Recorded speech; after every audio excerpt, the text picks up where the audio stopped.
tracción. Hola gente, bienvenidos y bienvenidas a La Doble Tracción, el espacio de periodismo tan bueno que da risa que ya no es de la Federación de Estudiantes de la Universidad de Costa Rica. En adelante es simplemente FEUR porque ese nombre es tan grande como el parecido de Edgardo Araya con una primera etapa evolutiva de los careconos o con el famoso personaje de rima infantil Humpty Dumpty. Cabeza de huevo, blanco por fuera, amarillo por dentro y que como Edgardo en las encuestas se la pasa sentadote en un 2% y al final cae dolorosamente según la última encuesta del CIEP. Un 0.5. Dice la canción que ni los caballos ni los hombres del rey a Humpty Dumpty lo pudieron recomponer. Pero Edgardo cuenta con los coyotes de la misma loma que llama en los debates, las caballadas de más de un animal en los debates y la diarrea de cemento de Juan Carlos Bolaños que le ha llovido a todos los partidos de mayor peso, incluyendo al de gobierno. La cosa está como la famosa escena de la Notebook bajo la lluvia, nada más que con mierda en lugar de agua. Y Edgardo es todos nosotros viendo la escena desde nuestros hogares completamente secos, como todos cuando entramos a ver la Liga de la Justicia hasta que Superman revive sin camisa y terminamos empapados como cuando Aquaman sale del agua. El punto es que todo puede pasar, gente, y mucho ha pasado desde que nos vimos en Navidad. El niño se hizo presente, Marvin lo sabe, y con el niño me refiero al comportamiento de estos 6 candidatos que como Rugrats desafiaron la autoridad y pautaron durante la tregua electoral. El Tribunal Supremo de Elecciones está investigando esas acciones, disculpen la rima, pero ¿acaso debería ser esto necesario? ¿Acaso no podemos contener nuestras ganas? Si no, deben ir a que los palpen porque es señal de que algo anda mal con su próstata. Y ese tipo de cáncer es el más mortal en el mundo, pero en Costa Rica es todavía más mortal. Nos ganamos el gordo, podría decirse. Nada más que este gordo uno no se lo pega, sino que le pega a uno como la resaca del 31 o como la madre de Juan Diego Castro alegó que le pegó a ella. Precisión. Hablando de gordos y de Juan Diego, La Nación, la mejor amiga de Juan Diego, también BFFs como herpes y tejido genital, ¿verdad? La Nación reportó que un empresario autobusero compró 310 millones de colones en bonos electorales a este candidato del partido Integración Nacional. 310 millones es el 15% de todos los bonos que había emitido hasta ese momento en diciembre. Carlos Alvarado, el candidato oficialista, criticó a Juan Diego diciendo que con semejante financiamiento su gobierno quedaba tan comprometido como Marvin cuando en unos minutos te pida matrimonio y me diga que sí. Lo último seguro no pasa porque Marvin es más católico que la segunda ronda de elecciones que cayó en Domingo de Resurrección este año, pero que se la pida tampoco va a pasar, porque no es mi tipo, pero ahora puedo, porque la Corte Interamericana de Derechos Humanos resolvió que Costa Rica tiene que garantizar matrimonio igualitario. Y su resolución es tan obligatoria como ir a buscar nuestra colección de muñecas Candidatos 2018 en Amon Solar, Mancala, Radio UCR, Canal UCR y otros puntos de distribución gratuitos que estaremos anunciando próximamente. Pero bueno, retomando. Tuve un momento como capitalista, ¿verdad? Aquí promoviendo nuestros productos. Aunque más son gratis, o sea, son gratis. Y por jugar con ellas se pueden ganar premios como tarjetas Netflix. Así que, chao, ¿verdad? Retomando, el país debe garantizar matrimonio igualitario y el reconocimiento oficial de la identidad de las personas trans. Así que aquellos candidatos como Sergio Mena, Mario Redondo, Stephanie Campos, Fabricio Alvarado, que defendían que sexo y género no son cosas disociables, pueden seguirlo haciendo, pueden seguir creyendo, como algunos siguen creyendo que Britney Spears canta en vivo, pero cualquier política pública que actúe pensando así va a ser sujeta a un recurso de amparo que les va a pegar como el cementazo a DeSantis en las encuestas. Porque para la Sala Constitucional, toda opinión consultiva de la Corte es de acatamiento obligatorio. Hay que relajarse un poco porque el matrimonio entre heterosexuales ha sido la base de la familia según nuestra Constitución, al menos desde 1949. Y desde 1984, esa familia tradicional de papi, mami e hijo ha venido en pique como la música de Shakira de antología a Loa, de un 51% a un 41% del total de los hogares en Costa Rica. Esto al mismo tiempo que las familias monoparentales han despegado de un 9 a un 14%, la mayoría con mujeres al frente. Así que la gente LGTBI nada más se une a ese avión Costa Rica. Y como según datos del registro civil, de cada 100 bodas, casi la mitad se divorcian en menos de 10 años. Durante la próxima década, usted va a ser como básicamente, y usted se divorcia, y usted se divorcia, y usted se divorcia, y yo me divorcio, aunque no creo que salme. Pero lo harán porque en esta materia serán iguales a cualquier tico o tica ante la ley.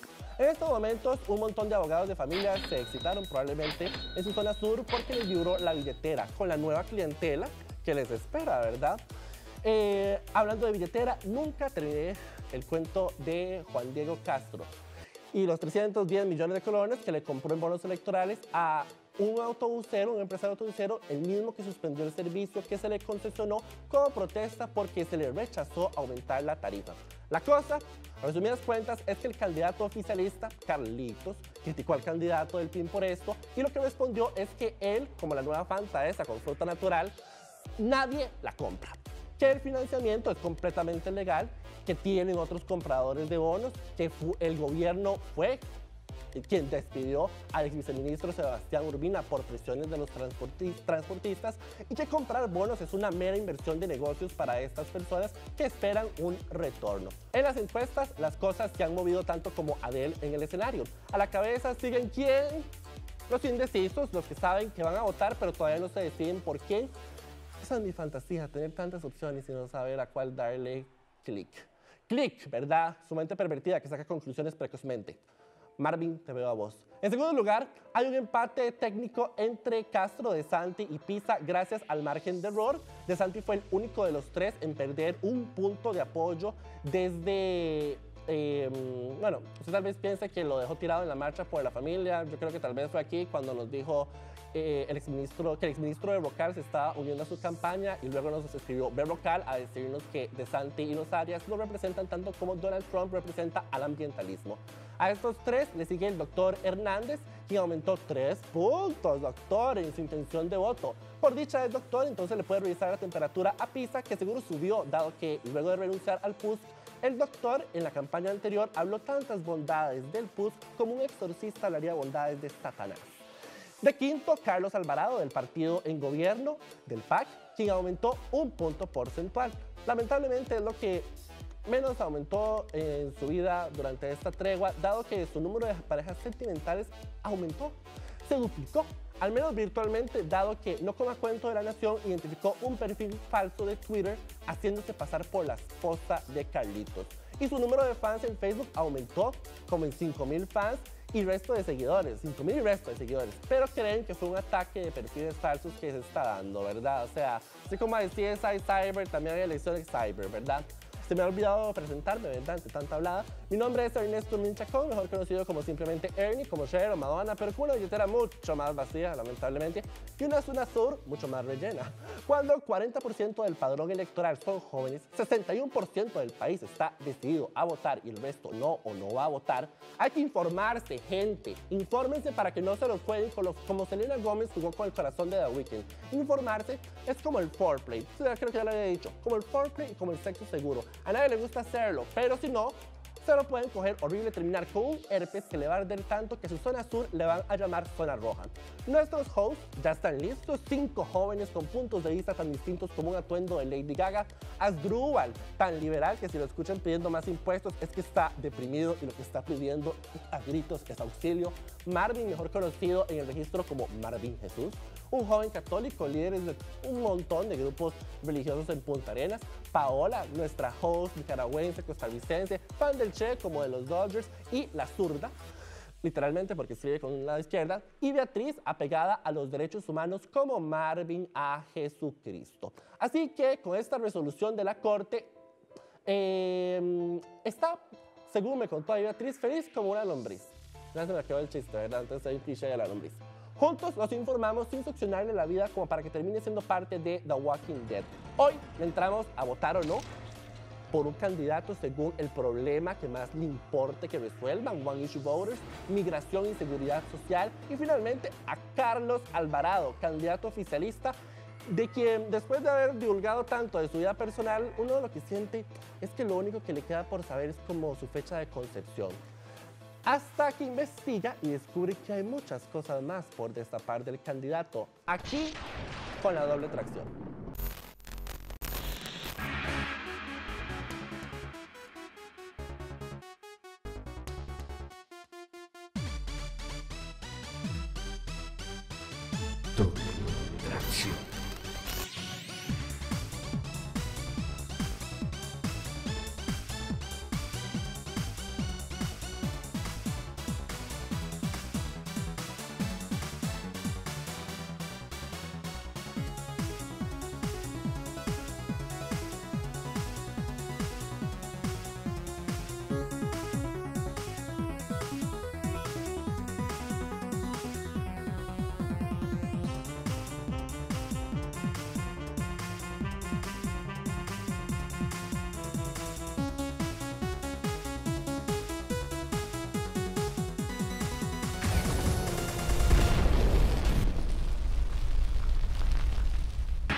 Ahora sí, arrancamos la doble tracción lanzándonos al tema de migración, lanzándonos a una piscina de espuma radioactiva.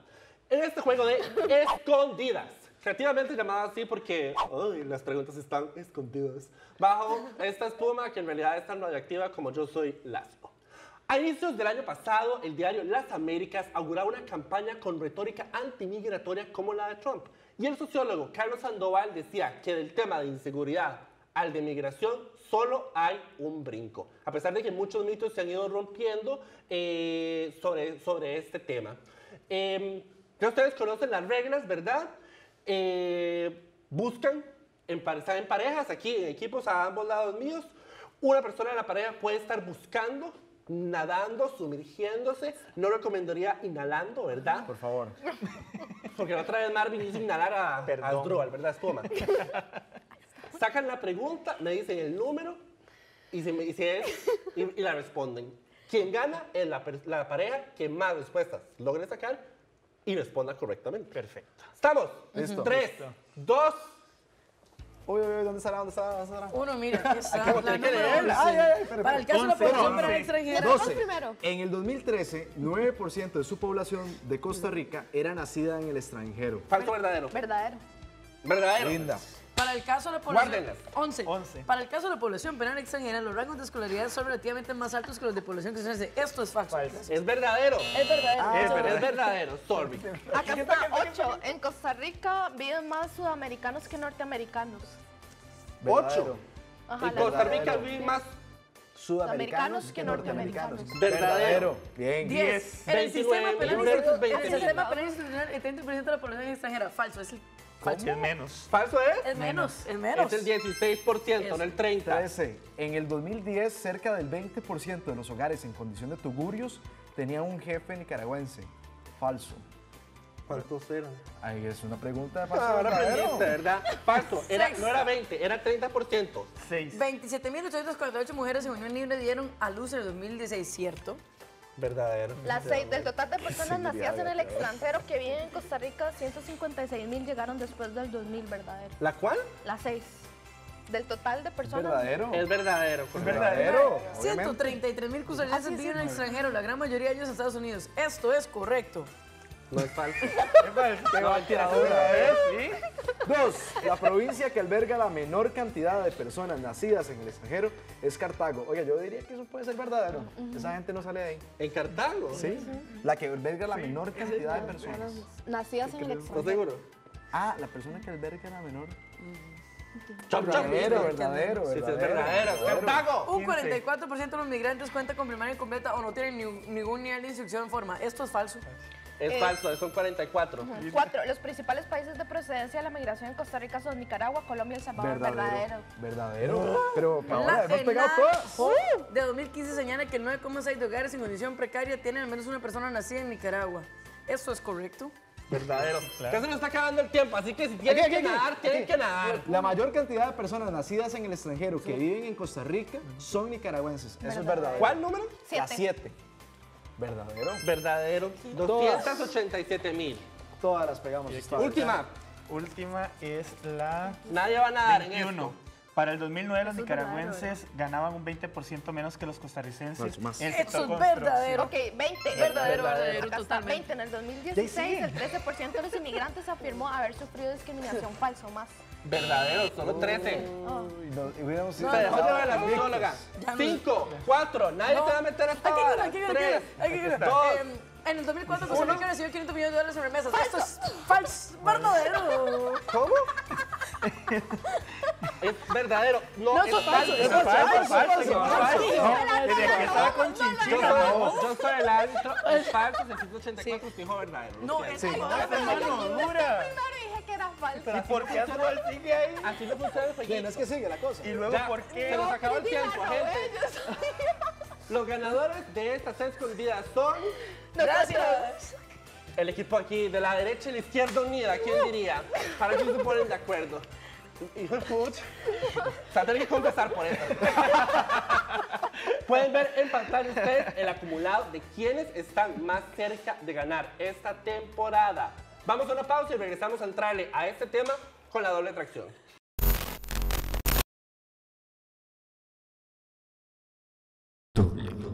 tracción. Gracias por seguir con la doble tracción. A menos de un mes de las votaciones, llegó la hora de ponerse serios y jugar bingo. Gente, ¿qué temas se tocaron en el primer debate de este año del Tribunal Supremo de Elecciones hace poco más de una semana? Cuéntenme, ¿qué tenemos por ahí, Beatriz? Derechos de población LGTBI.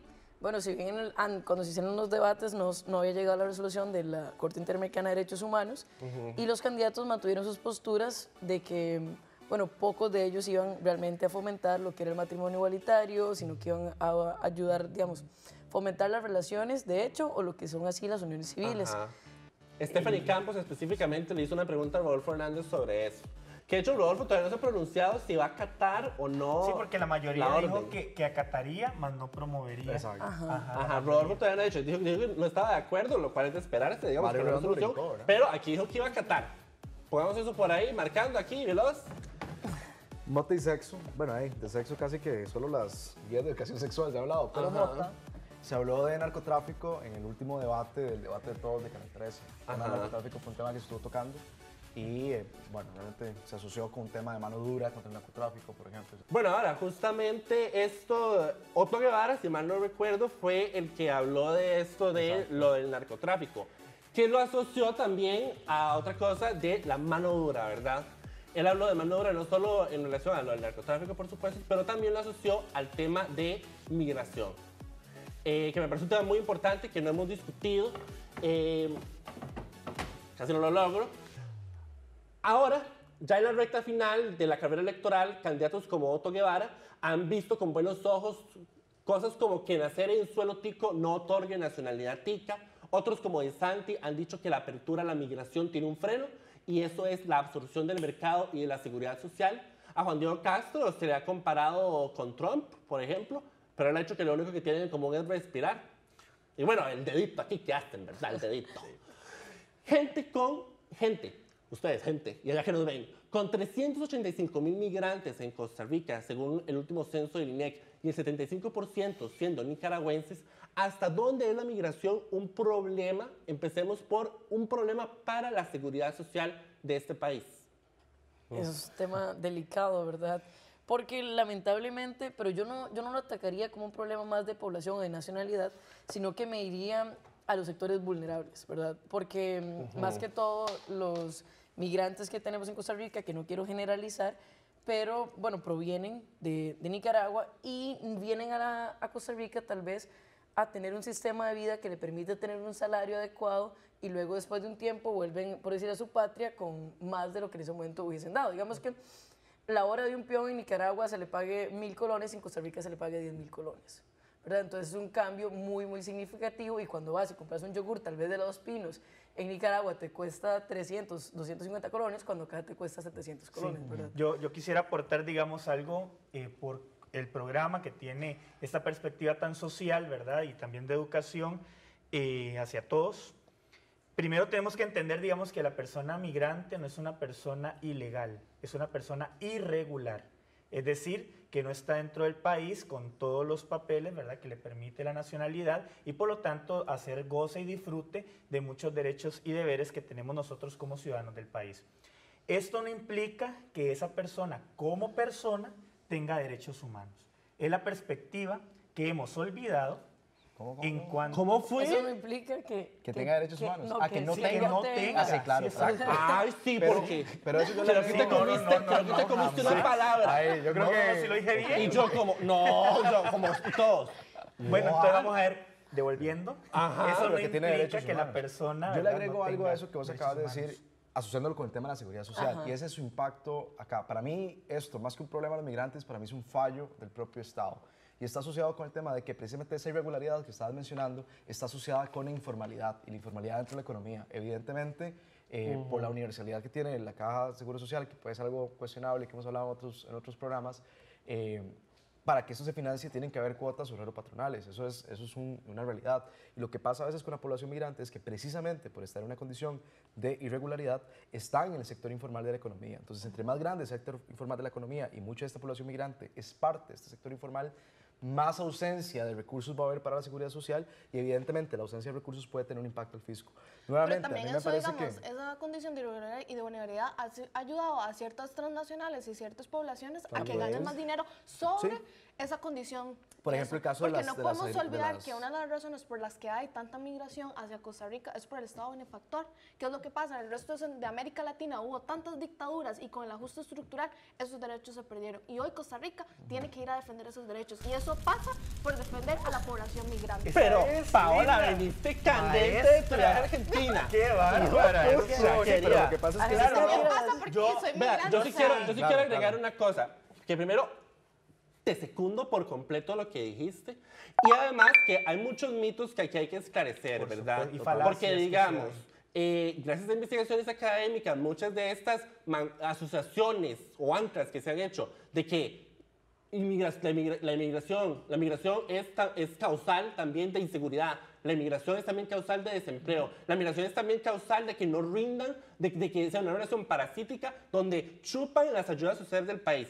Eso es falso. Por ejemplo, en Costa Rica, los hogares con inmigrantes tienden a beneficiarse mucho menos de transferencias sociales del gobierno que los hogares sin inmigrantes. El 32% de los hogares sin inmigrantes recibieron transferencias del gobierno en los 12 meses anteriores a la encuesta, comparado con solo el 10% de los hogares con inmigrantes.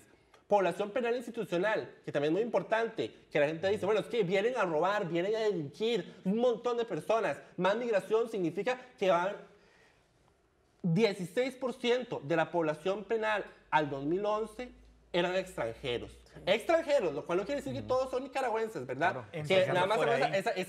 Porque esa solo frase de 65 de porque esos hay 11 siempre son asociación con extranjeros. Pero las nicaragüenses. Y un dato noticias más. son bomba cuando tachas, es que fue el nicaragüense el que agarró machetazo a tal persona, fue el nicaragüense el que robó tanto, Claro, etcétera. porque ahí vemos Pero que eso es el las amarillismo. noticias, exacto, las noticias Ajá. sirven como mediáticas para posicionar temas, discursos y de esa manera los políticos valerse para después ejercer, digamos, propuestas. Tenemos que ir a una pausa, gente. Recuerden que ustedes pueden jugar bingo también durante todo este mes.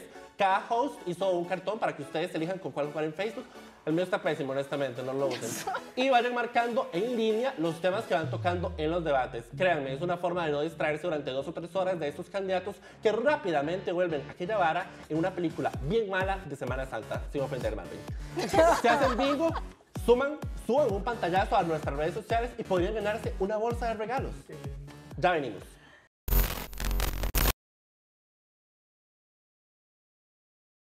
Doble tracción. Existen los one issue voters, gente que decide votar o no por alguien en función de aquel problema país que les es más importante. O sea, no importan las demás propuestas, si sobre ese tema comparten posición, boom, voto. O si no comparten posición, boom, chao. ¿Ustedes cómo ven esto, gente? Vamos a ver, eso es algo difícil. Te lanzaste ahora. Porque es que uno lo nota muchísimo. Cuando uno habla con las Claro. personas, usted pregunta, bueno, porque es que no votaría tal vez por Carlos Alvarado porque está a favor del matrimonio igualitario. Entonces, bueno, ya he visto algo más del plan de gobierno de Carlos Alvarado, nada. Y por De Santi, no, es que tiene piñeras. Y yo, bueno, tiene bananeras, pero... Tiene esta Chuck E. Cheese. Precisión. Entonces, Compartir usted lo las nota así, indígenas. y explotación laboral, y usted dice, pero bueno, ¿está confirmado algo? Nada. Y por otro que ahora, no, es que no hablo, ¿verdad? Entonces, creo que eso nos está afectando muchísimo y a la hora, va a ser tanto a la hora de votar como a la hora de no votar. Y ¿Pero lo te que- parecería válido? No, no me parece válido Ok. en absoluto. ¿Por qué? Porque usted como votante tiene el deber de informarse. Usted tiene, está bien, usted tiene el derecho a ejercer su voto, pero también es un deber. Y para cumplir con ese deber, usted tiene que informarse correctamente. Usted no está simplemente yendo y ponerle como una carita feliz o, sí, muy guapo, Otto Guevara, tome, sí. Bueno, pero ¿qué pasa si la persona sí está informada y aún así siente que hay que voto por esta persona no por lo Por ese demás, puntito. por esa propuesta o no voto por esa otra propuesta? ¿Te parecería válido que eso todavía sucediera? Sí, yo aquí en este tema sí, la verdad que sí comparto con Beatriz un punto y yo creo que esa característica que vos acabas de apuntar los aleja del concepto un poco de one issue voters o de los votantes temáticos, porque, o sea, todo bien si lees el plan de gobierno y hay un tema puntual que te genera empatía, eso es totalmente natural en política. Un poco la característica de los votantes temáticos y yo creo que esta elección refuerza la temática que vimos, por ejemplo, en las votaciones puntuales de los diputados en el Congreso de la República, es el hecho de que que muy probablemente en esta campaña, por ejemplo, ha habido un reforzamiento de ciertos temas como ideología de género, por ejemplo, y yo estoy convencido de que algunos partidos cristianos van a incrementar su caudal electoral, pero son partidos que van también a llegar al Congreso a votar proyectos fiscales, van a votar el presupuesto de la Pero eso República, también se van a ve votar los en el otros sentido temas. de que no solo son los votantes, también son las propuestas que hay. Por ejemplo, tenemos partidos como este de Vamos, que tiene una agenda puntual. Claro. No, pero yo ahí... Pero ahí tiene Como digamos, tema Bueno, principal, tranquilo, o sea, tiene un tranquilo. tema puntual Dejemos a Paola. como agenda política, aunque también... Pero ha manifestado habla- su postura fiscal, ha manifestado su Ajá, postura en materia pero económica, eso también, por ejemplo. y dejarla a mucha gente a decidirse a votar por ese tema Digamos, puntual, yo por el sí tema de los quisiera derechos decir igualitarios, algo. por el tema del matrimonio igualitario, aunque pueda que en ese rango no compartan temas fiscales, no compartan ciertas políticas públicas del partido. Sí, claro. Entonces pero- creo que bueno, hay me una parece- dualidad me parece- tanto nosotros del partimos, ex- digamos, del- nosotros de Bueno, de bueno, oferta. tranquilo, Marvincito, ahí está. O sea, hay Pero una sí. dualidad entre oferta y votantes. O sea, creo Claro. que es una dinámica que se está Bueno, creo que manifestando eso me parece en los procesos una- electorales. Bueno, eso me parece una dualidad interesante que yo no había pensado, digamos, porque si existen one issue voters, también es cierto, por ejemplo, que un partido que Vamos tiene propuestas para todo, pero Pero es una razón de su ser. punta de lanza, digamos, Claro. es derechos humanos. Entonces yo creo que sí, efectivamente puede haber, pero podría, por ejemplo, en Estados Unidos existe el Green Party. Entonces, digamos, también es un partido que busca atraer con base en una, o sea, dando el protagonismo a una propuesta. Claro, Ajá. digamos, nosotros partimos y Beatriz cuando hacía hincapié en lo que decía, que comparto en mucho lo que ella dice, es que nosotros partimos, digamos, de una política racional. Nosotros pensamos que el votante, el electorado, es aquella persona académica o no que se detiene a leer los planes de gobierno. Es el ideal, es lo que esperamos, es lo que debería ser. Pero lamentablemente la política se maneja por una cuestión muy emotiva. Y eso es lo que los políticos entienden y es desde lo que impulsan. Que vos decías, el tema de la ideología de género, ¿por qué aumentar el caudal electoral de muchos partidos políticos cristianos? Porque es el boom, porque es ahorita lo que está moviendo masa, lo que está moviendo discurso. Entonces, Bueno, pero, Algo muy puntual, nada más Bueno, en esto. bueno, pero antes déjame decir una cosita. Porque, digamos, yo creo que ninguno aquí parte de que el electorado es tan racional, digamos. No, no, no, O sea, para este nada, programa para nada. empezó con la campaña y ya había como 30%, 40% del Decidido. país ya decidido a votar. No habían planes de gobierno todavía. Entonces, digamos, creo que todos sabemos que racional no es. A mí yo sí estuve pensando, digamos, porque, por ejemplo, evidentemente hay propuestas que para uno son muy importantes, digamos. Yo creo que no es sutil, que obviamente yo estoy muy feliz de que la Corte Interamericana de Derechos Humanos haya fallado y que hay que garantizar matrimonio igualitario. Entonces, obviamente, pero yo sí digo, creo que hay que ser solidarios, digamos, y yo creo que sería muy responsable de mi parte votar por un partido solo porque tenga eso, cuando hay un 20% de personas en este país durante 25 años estancadas en pobreza, donde hay 3 de cada 10 trabajadores que no reciben salario mínimo. Entonces, digamos, yo efectivamente creo que yo me he comprometido conmigo mismo, a pesar de que emocionalmente uno salta, a valorar todo. Porque yo honestamente sí prefiero una...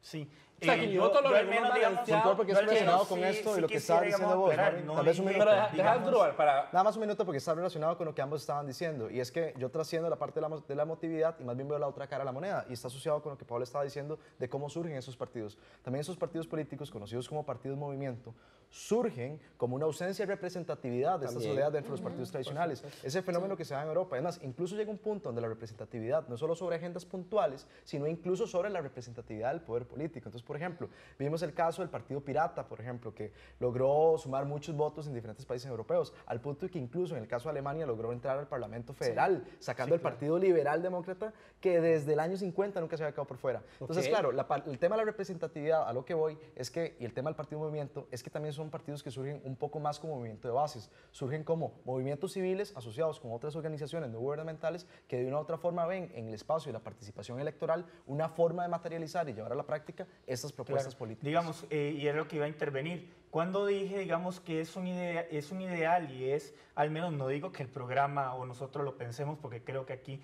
todos somos suficientemente estudiados para entender que esto no se mueve por una cuestión Gracias. racional. Gracias. Eso lo tengo clarísimo, ¿verdad? Carajo, Pero Vale, sí, vale. digamos, pero sí, la teoría de la democracia liberal, desde la que partió y el concepto que partió, y al menos eso fue lo que me hizo referencia, ese concepto y esa idea sí es plasmada de esa manera. Yo me pregunto, ¿una persona va a leerse 188 páginas de un... 300 como lo tenía. y sume a los demás candidatos para ejercer un voto? Evidentemente los políticos van a diferenciarse, digamos, hay temas comunes que los políticos tienen y propuestas comunes que los políticos tienen, pero ellos van a diferenciarse en algo y eso es lo que van a promover. Yo le agregaría lo que dice Marvin también el tema de interés. ¿Por qué? Porque si yo soy, no sé, comerciante y yo tengo mi empresa y me dicen, me le voy a subir los impuestos, yo no voy a votar por ese candidato. Son cosas así de sencillas. O si yo, no, la mano de obra en Costa Rica es carísima. ¿Qué hacen las empresas? Las empresas se van afuera y luego vienen acá a vender porque les genera más. Entonces, si yo tengo piñeras, si yo tengo bananeras, yo haría eso. Mucha hablada, gente. Me voy afuera con los de a pie, a quienes pusimos a prueba sobre esas propuestas estrella de los candidatos, justamente lo que venimos hablando, a ver si conocen las cosas que estas propuestas requieren para que sucedan. Porque hay unas propuestas que requieren que se alineen los astros de una manera. Juzguen ustedes si son de esas o si son asequibles.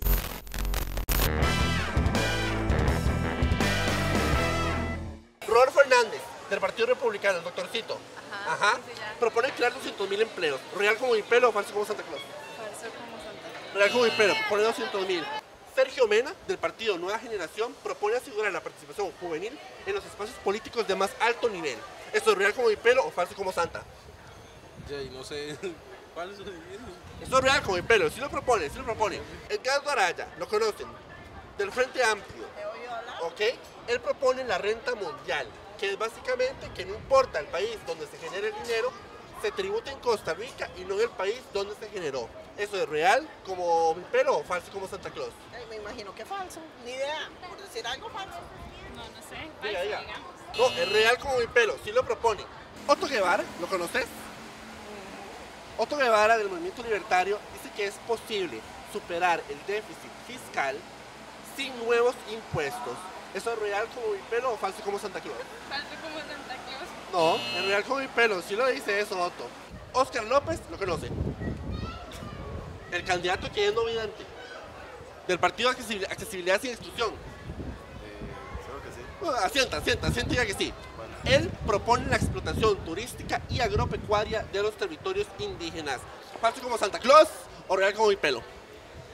Falso, creo. Real como mi pelo, sí lo propone. Antonio Álvarez de Santi. Antonio. Guapísimo, ¿te parece Antonio? Qué interesante. Antonio Álvarez de Santi propone utilizar los excedentes de dinero de la caja para financiar un doble turno en la institución. O sea, para que no solo trabaje hasta las 4, sino que trabaje hasta las 10. ¿Eso es real como mi pelo o falso como Santa Claus? No, eso es falso. Eso es real como mi pelo. Eso sí es una propuesta de don Antonio. John Vega, del Partido de los Trabajadores, ¿lo conoce? Ese es el de Limas. No, es como el de la extrema izquierda.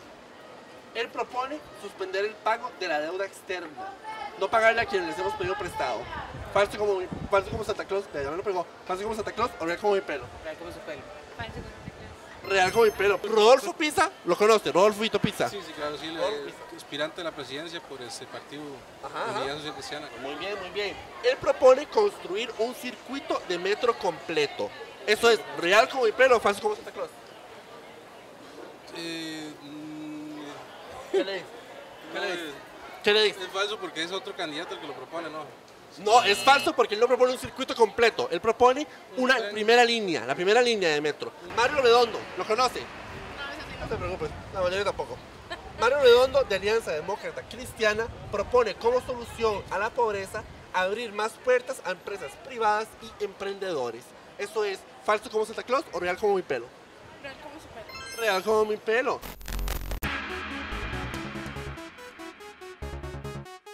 Nuestro equipo de digital lleva rato haciendo un inventario de las propuestas de los candidatos. Pese a que al momento de grabación de este programa, dos de ellos, Rodolfo Pizza y Stephanie Campos, no habían presentado todavía su plan de gobierno a casi 3 semanas de las elecciones. ¿Cuál candidato le da tanta importancia al ambiente que uno hasta escucha Pocahontas cantar Colores en el Viento cuando lee sus propuestas? ¿Cuál candidato tiene tantas propuestas de educación como el doctor Pelo en la Cabeza? Jugamos disparados para averiguarlo. Repasamos las reglas, ¿verdad? No es necesario, ¿no? Pero... Pero para la audiencia sí, Dale, tranquilo. por Yo sé aquí. que lo han sufrido y han infligido el sufrimiento. Tenemos aquí dos pistoleros, ¿verdad? Y dos Papá. ya rehenes no potenciales. Van a ser víctimas. Les lanzaremos preguntas sobre este tema, específicamente el inventario que hemos realizado aquí en la doble tracción. Si responden correctamente, se salva su compañera. Si responden incorrectamente, atacan a la compañera del otro. Listo. Esto inicia en 3, 2, 1. Edgardo Araya es el candidato con más propuestas para el medio ambiente, pues tiene 90. ¿Más o menos? Más. Más, tiene 120. A ver. Ah, soy yo que corresponde. Era así fallaba. Sí. Sí, pero ¿sabe qué? Me alboroté. ¡Boom! John Vega es el candidato que tiene menos propuestas referentes a medio ambiente, pues tiene 4. ¿Más o menos? Más. Menos, tiene una. ¿Qué? Sergio Mena, buen compañero, te tocó. La izquierda y la derecha trabajando juntas. Sergio Mena tiene 10 propuestas para medio ambiente. ¿Más o menos? Menos. Más, tiene 24. ¡Oh, por Dios! Ok, creo que alguien está disfrutando esto bastante. Ya sabes. Oscar López tiene 5 propuestas para el déficit fiscal. ¿Más o menos? Menos. Menos, tiene una. No se alborote. Pero... Dispararle al Tranquilo. logo. La violencia al logo, ¿verdad? Tranquilo. Stephanie Campos es la candidata con menos propuestas para déficit fiscal, pues tiene solo 2. ¿Más o menos? Menos. Tac, tic, tac. ¿Qué se alborotó? Ahora usted va a sufrir por eso. Pero espérese. Menos, tiene 0. Menos, sí. Está bien, te adelantaste. Ahorita viene el castigo. Espérese. Si no puedo yo... A ver, sí, tranquilo. Tranquilos. Usted no pagará las consecuencias de esto. Fabricio Alvarado tiene 23 propuestas para déficit fiscal. ¿Más o menos? Menos. Menos, tiene 9. Otto Guevara es el candidato con más propuestas para déficit fiscal, pues tiene 40. ¿Más o menos? Más. Más, tiene 49. No, Pepito, pero ¡Calma! se equivocó. Rodolfo No, Pisa- la no, pegué. más, tiene 49. Rodolfo Veo que alguien tiene mucho entusiasmo de que la pegó. Rodolfo Pisa tiene 78 propuestas para educación. ¿Más o menos? Menos. Menos, tiene 3. Ok. Rodolfo Hernández es el candidato con más propuestas para educación, pues tiene 160. ¿Más o menos? Menos. Menos, tiene 149. Ok, Otto Guevara es el candidato con más propuestas en seguridad, 78. ¿Más o menos? Más. Menos, tiene 69. Pero... Ok. Castro, grande. para finalizar, tiene 49 propuestas en seguridad ciudadana, más o menos. Más. Menos, tiene 17. Sí. El ganador de esto es... ¿Quién está menos mojado? Que esté menos mojado. De vueltita, man. ¡Qué curioso! ¡Qué Mira. curioso! No. Paola y Asdrúbal son los ganadores de ¿Cómo esto. no? Nos someteremos a arbitraje, a ver. Y pueden ver en pantalla cómo va el marcador y la decisión de la producción. Terminamos justo a tiempo porque Carlos Alvarado del PAC ha llegado. Ni se sequen más porque esta entrevista va a ponerse tan caliente que les va a servir de secador humana. Ya venimos.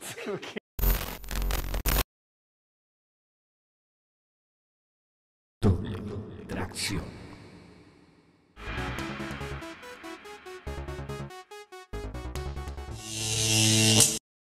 Llegamos al final del programa y tenemos en el diván de la doble tracción a Carlos Alvarado, candidato presidencial del partido Acción Ciudadana, el partido en estos momentos de gobierno. Algunas de las palabras que este candidato ha dicho son las siguientes. Sobre el matrimonio igualitario, es una posición fuerte e importante en el PAC que yo represento. Como hay otras posiciones en este tema en particular, también presentes en la sociedad, las hay y en el PAC también las hay.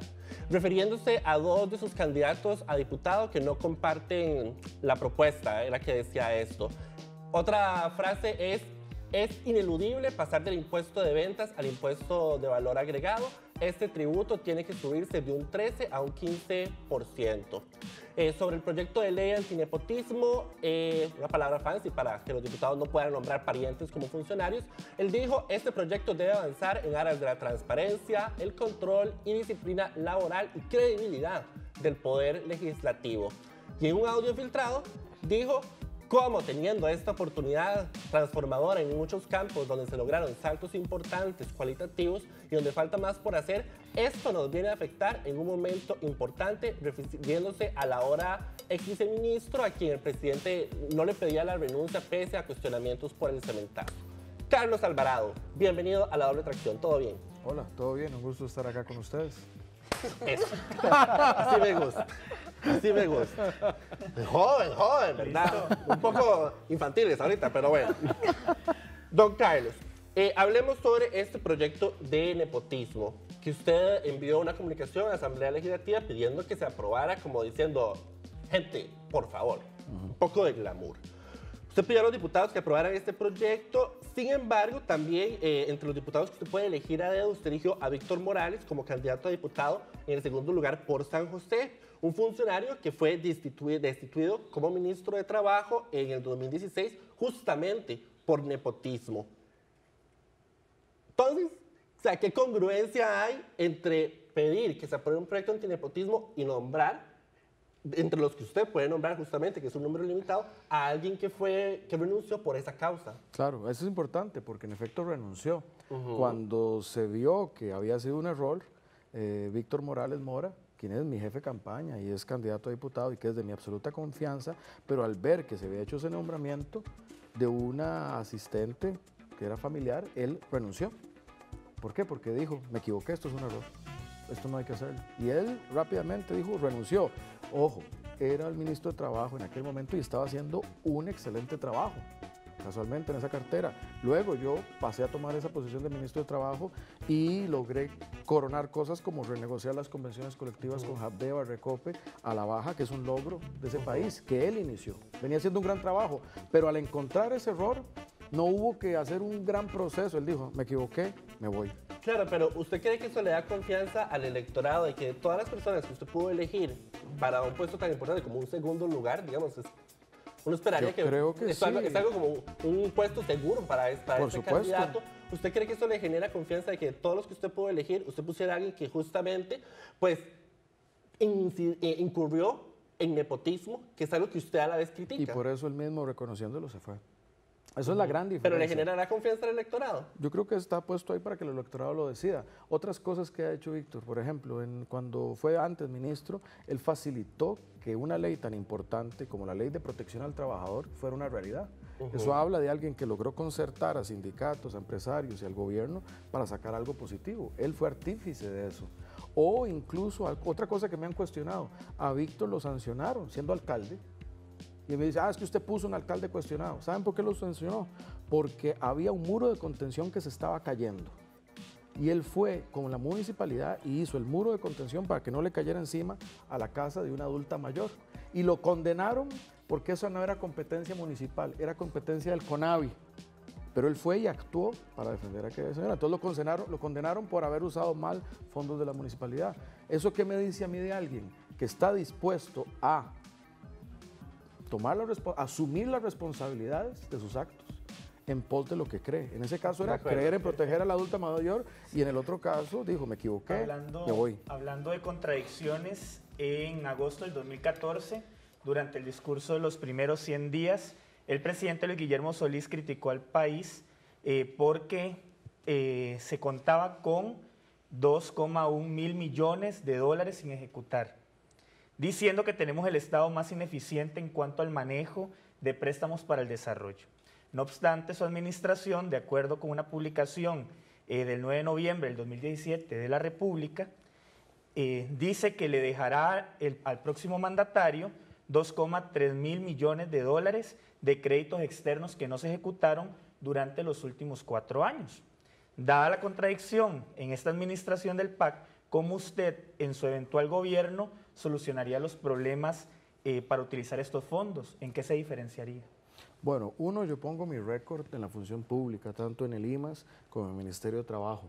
Yo con los mismos recursos institucionales que tenía, logramos hacer cosas más eficientes. Un ejemplo que es clave es toda la estrategia Puente a Desarrollo para combate a la pobreza, que con las mismas instituciones, sin más plata, los mismos funcionarios, pero una forma diferente de hacer las cosas, logramos esos recursos dirigirlos para bajar la pobreza, no solo con transferencias, sino con programas integrales. ¿Pero por qué pongo ese ejemplo? Porque es con las mismas herramientas hacer algo más para sacar un resultado. En el tema de los fondos no ejecutados tenemos problemas institucionales. Sí, Costa Rica comprometió la plata. Es como que usted sacó el crédito para construir la casa, pero no tiene el terreno, no tiene los planos, no tiene la casa y está pagando ya los intereses de esa plata. Eso fue lo que pasó acá. Y el que está encargado de hacer los diseños y la construcción es un órgano completamente incompetente, como lo está haciendo el MOP, CONAVI y los órganos que tienen que hacerlo. La pregunta se la hacía porque creemos, digamos, al menos lo que la Contraloría General de la República dice, que nos está costando demasiado. Sí. En el 2015, Clarísimo. 2 millones de dólares, en el 2016, Ahora, 8 millones. Es un problema que tiene ya varias décadas, que persistió en esta administración, aunque se dieron logros importantes. O sea, en tres administraciones pasadas no se pudo terminar la platina, en esta se terminó.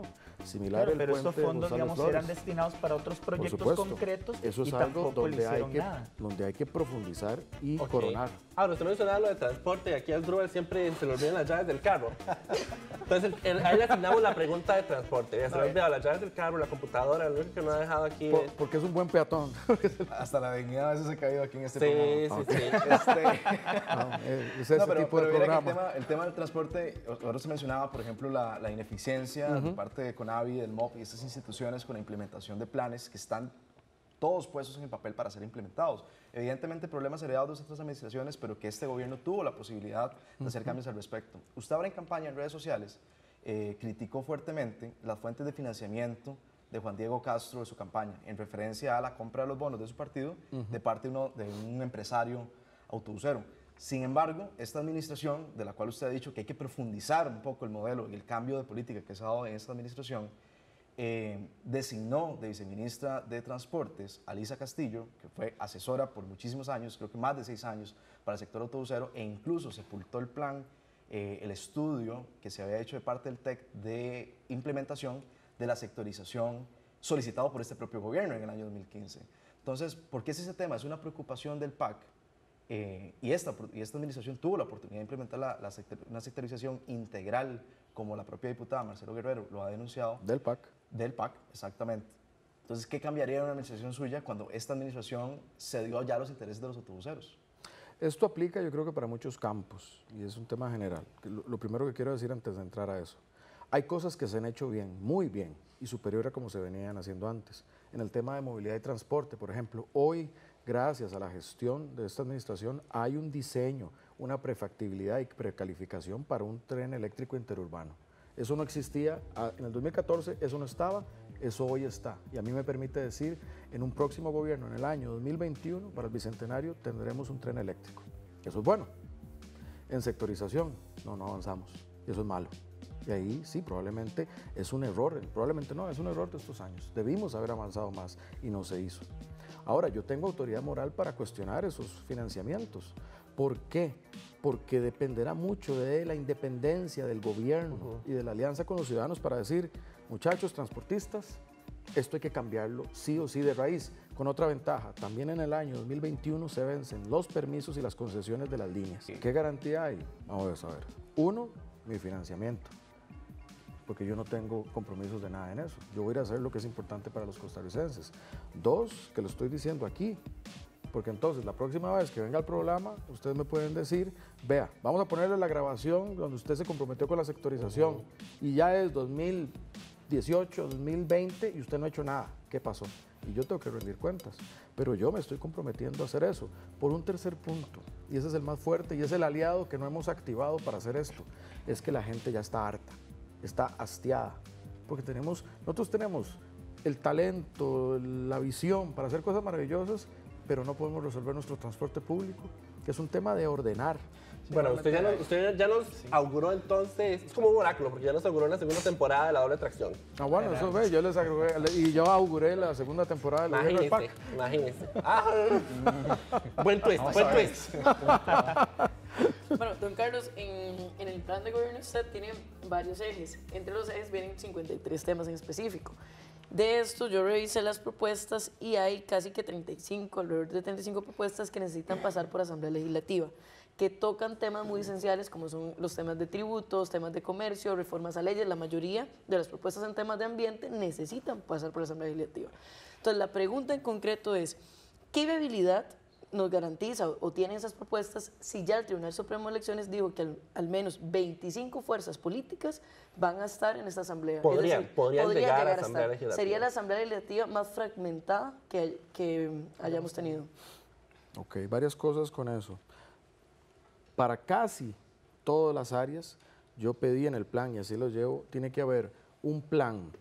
Si hay un plan legislativo, que depende del legislativo, tiene que haber un plan de gestión que solo depende del Ejecutivo. Vuelvo al ejemplo de la infraestructura. Sí, hay que reformar CONAVI, el CTP y todo eso, pero eso depende de la Asamblea Legislativa. Entonces, el plan, mientras tanto, es el equipo de alto nivel en presidencia. O sea, no todo puede quedar, es que eso depende de los diputados. El tema de los tributos, sí, depende de los diputados, pero hay cosas que tiene que seguir profundizando el Ejecutivo. Pero para ir a eso, el multipartidismo y la fragmentación de la Asamblea, eso todavía no se ha decidido. ¿Por qué? Yo le pido a la gente, a los costarricenses, que voten tanto para presidente como para diputados, en nuestro caso, que nos den la fuerza para llevar adelante las transformaciones, que no se quiebre el voto. Ya se demostró, Luis Guillermo Solís tuvo en segunda ronda 1.300.000 votos, un mandato más poderoso que ha tenido alguien, pero con 13 diputados por la primera ronda, que eso era una fracción ni siquiera la más grande. El próximo gobierno sí o sí tiene que tener una gran capacidad de diálogo y de maniobra política. Este gobierno, haciendo autocrítica, yo fui parte de él también, este gobierno tuvo buenos indicadores sociales, buenos indicadores económicos, pero la conducción política, fallamos en la conducción política, Bueno, muchos hablando temas. de esos, Eso hay que mejorarlo. Y yo como socióloga tenemos como un amor por el estado de la nación. Entonces, eso es como lo que esperamos de diciembre. Entonces a mí se me olvidó un poco la pregunta. Este último estado de la nación cuestiona la reducción de la pobreza sea estadísticamente significativa. ¿Por qué? Porque dice que esa reducción que se venía dando con el gobierno de Luis Guillermo Solís, el 61% de esa reducción proviene de transferencias de programas sociales. Y lo que el estado de la cuestión, le preocupa y hace externo, es que dice que existe una gran población que queda en el limbo. ¿Por qué? Que es lo que llama el estado de la cuestión la población vulnerable. ¿Por qué? Porque según el coeficiente de Gini no es pobre, entonces no puede recibir esos apoyos sociales, pero tampoco tiene una calidad de vida razonable, tampoco entra dentro de la clasificación de la clase media. Y usted ha propuesto que se suba el IVA a un 15%. Entonces, esto más bien no propone y pone en mayor condición de vulnerabilidad a esta población al no tener recursos por vía de las transferencias sociales que podría ayudarles a tener un mejor nivel de vida, una buena calidad de vida, y no tiene tampoco suficientes ingresos para poder acceder a esta. Entonces, esa pregunta es buenísima. Deme chance para respondérsela bien. Vea, un punto es, en efecto, 61% de la reducción. No, se acabó el programa. No. Ese 61% de reducción de la pobreza tiene que ver con transferencias. Sí. De hecho, en el área rural es más del 100% de la reducción de pobreza tiene que ver con transferencias. Primero, ¿por qué eso es bueno? Porque significa que el Estado llegó a los que más necesitaban con la parte económica. Eso es bueno. ¿Por qué se hizo? Usamos mapas sociales para llegarle a la gente que más necesitaba y sin clientelismo ni nada de eso, sino llegando ahí. Eso es bueno. Pero entonces la gente dice, pero es que es pura transferencia. Eso no es sostenible. No, porque el programa Puente al Desarrollo, la transferencia es la base, es el gancho. Pero cada una de esas familias que le llega una transferencia también tiene una corresponsabilidad de tener a los chiquitos en las escuelas, a los jóvenes en secundaria, de ir al seguro de salud, de ir a capacitaciones en temas incluso de salud reproductiva. Entonces, ahí, cada de esas transferencias no es solo la plata, ahí se está construyendo capital humano para futuro. Ya ahora sí se nos está acabando el tiempo, tenemos algo. Yo les dije, hablo mucho. Tenemos algo suavecito. Usted propone que la obligatoriedad del pago de los patronos, usted propone la obligatoriedad del pago de los patronos como una medida para sostener la caja. Eso incluye a 6 candidatos a diputados que usted tiene y a su candidata a vicepresidenta, Efsi Campbell, que aparecen morosas en el sistema de la caja. Aparecen morosos hoy. No, Sí, hay que 6 ir de a sus pagar. candidatos a diputados al 4 de enero aparecen morosos y su candidata a la vicepresidencia, Efsi Campbell, como tesorera de una sociedad anónima, Wingy Ideas, aparece morosa también. En total le deben 5.300.000 a la caja. Yamile Torres, Rebeca Bolaños, Aradel Hernández, Alexander Rojas, Jenny Sequeira y Guillermo Rodríguez. ¿Qué credibilidad tiene una propuesta de salvar la caja cuando la papeleta, tanto en la parte ejecutiva como en la parte legislativa, está sumando al problema? No, eso hay que resolverlo. De los nombres que me mencionas deben ser que están muy arriba. Ahí yo se los puedo pasar todo ahí. Sí. Producción periodística. ¿Quién es un productor solo de periodismo? Entonces ahí se lo mando. No, yo me comprometo a hacer llegar eso a los candidatos y que se haga un pronto pago de esas o sea que deudas. antes de las votaciones podríamos esperar, volver a hacer el chequeo y que esté todo limpios. Es correcto. Como mi billetera al final de mes, limpio. Muchas gracias, Carlos Alvarado, candidato del Partido Acción Ciudadana. La próxima semana nos acompañará uno de los candidatos que encabeza las encuestas en estos momentos, Juan Diego Castro. Ojalá no nos falten ni ustedes ni él, ¿verdad? Nos vemos aquí en La Doble Tracción.